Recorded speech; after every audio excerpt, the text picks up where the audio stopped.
नमस्कार शेतकरी मित्रांनो, मी दीपक पाटील, वेलकम सीड्स या कंपनीचा कंपनी प्रतिनिधी। आज आपण आलो आहे गंगा पाडळी या गावी वेलकम सीडची शांताला काकडीच्या प्लॉटवर। आपल्या सोबत आहेत शेतकरी दादा ज्यांनी लागवड केली आहे। थोडक्यात आपण त्यांचं मनोगत जाणून घेऊ। दादा नमस्कार। नमस्कार। आपलं नाव काय दादा? शरद गणपत वल्लवे, राहणार गंगा पाडळी, फोन नंबर 9822387376। आपण कोणती काकडी लागवड केली? वेलकम सीडची शांताला ही लागवड केली। कधी लागवड केली होती आपण? 15 सप्टेंबरला लागवड केली।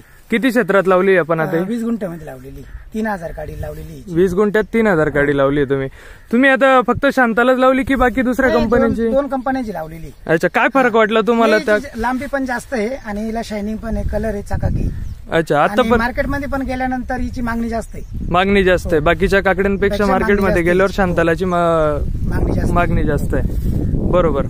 आता तुम्ही आतापर्यंत किती खुडे झाले काकडीचे? 20-22 खुडे झालेले। 20 ते 22 खुडे झाले। एक महिन्यापासून कंप्लीट चालू आहे काकडी। आता किती दिवसात चालू झाली होती काकडी? ही 40 दिवसामध्ये काकडी चालू झालेली। 40 दिवसात चालू झाली, बरोबर। आतापर्यंत तरी साधारण किती माल निघाला असेल? तरी 500-600 कॅरेट निघालेली। 500-600। आता तुम्ही जेव्हा मार्केटला जाता तुमच्याकडे दुसऱ्या कंपनीची काकडी असते आणि आपली वेलकम सीडची शांताला असते, तर दोघांच्या भावामध्ये काय फरक वाटतो तुम्हाला? 200 रुपयाचा तफावत आहे।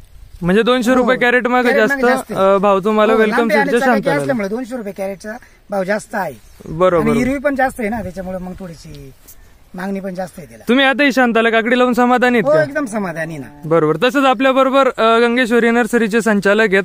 दादा नमस्कार। नमस्कार। तुम्ही काकडी बघितली, काय वाटतं तुम्हाला काकडीविषयी? व्यवस्थित आहे ना? कलर वगैरे, लांबी, सर्व गोष्टीत सर्व गुण संपन्न आहे, बरोबर। चला, धन्यवाद शेतकरी मित्रांनो। नमस्कार।